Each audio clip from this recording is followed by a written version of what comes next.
Hi everybody, welcome to the DRF Breeding Report. I'm Dan Illman along with Nicole Russo, and this week we'll conclude our three-part Beyer Sire Performance Standing Series by focusing on the top 3 stallions of 2017 by Beyer Sire Performance. That is, by the number of times their progeny earned Beyer speed figures of 90 or greater. Superior Beyer speed figures, if you will. And Nicole, as we scroll through the top 10 stallions by conventional rankings, by North American earnings, and by the Beyer Sire Performance Standings, you'll notice a difference. Well, absolutely. You do see some of the stallions appearing on both lists, even with different rankings, because horses that are running in the year's most expensive and prestigious races are often earning the top Beyer speed figures as well. But while the earnings list can be skewed by 1 or 2 horses in those high-end races, the Beyer Sire standings measure kind of performance across the board at all levels and give you more of a context. So while some stallions do appear on both lists, they do provide different metrics.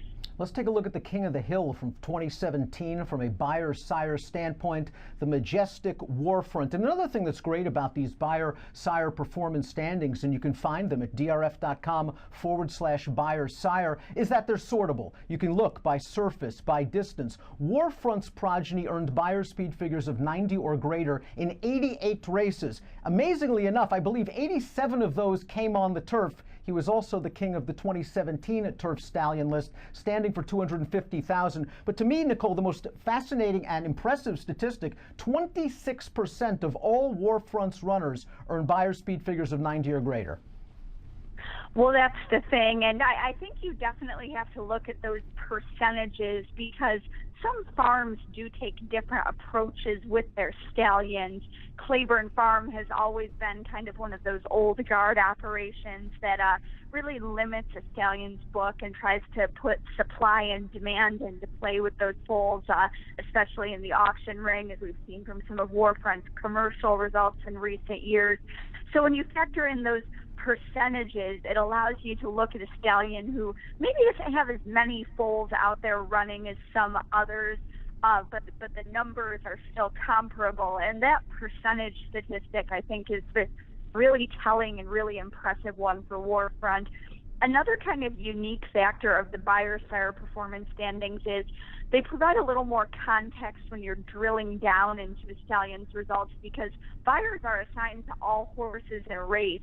And a great example is Warfront because some of his top figures in 2017 were earned by horses who ran very well in top-level events without winning. One great example is Lancaster Bomber, who came over here to run second in the Woodbine Mile and then second in the Breeders' Cup Mile, both to likely champion world approval.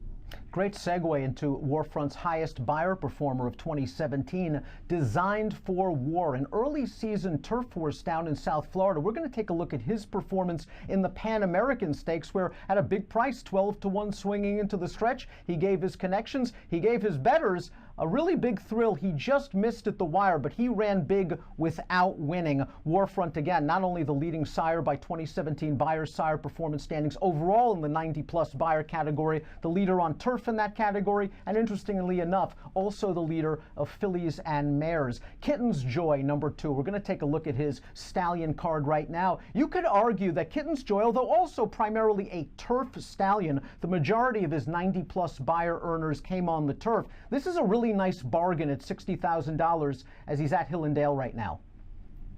Well, he really is, and I'm really interested to see what his stud career does in coming years if he gets some of this sort of elite turf mares that, frankly, that he's struggled to get, even considering his dominance of this niche.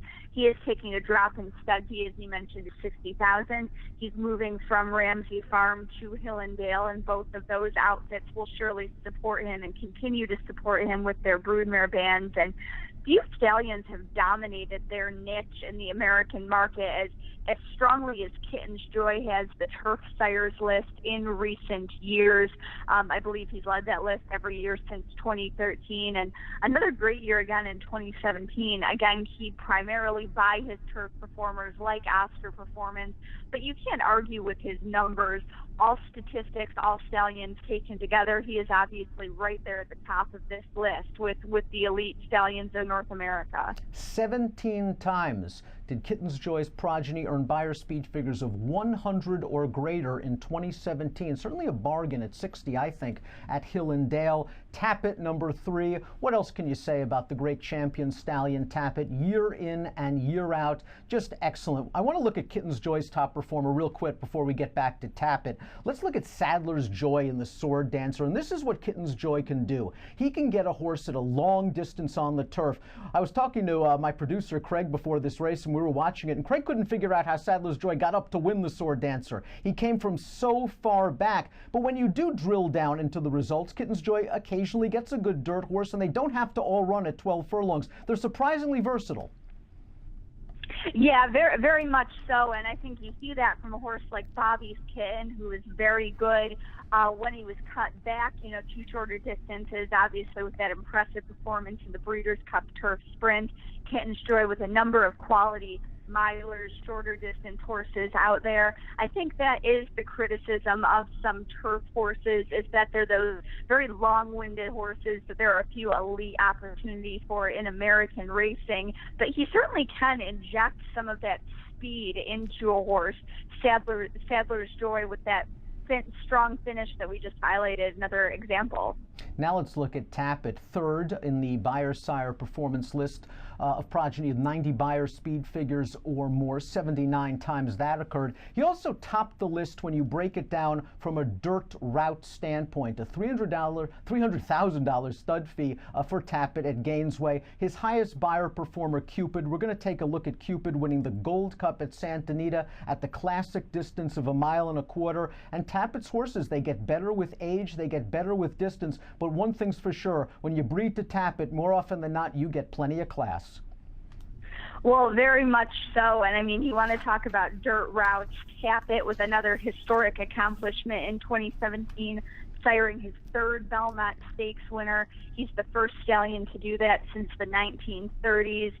His third winner of that classic race in 4 years, that being, of course, Tappet, who is expected back as a 4-year-old this year. And Tappet, another example of why the Beyer Sire standings provide some additional context.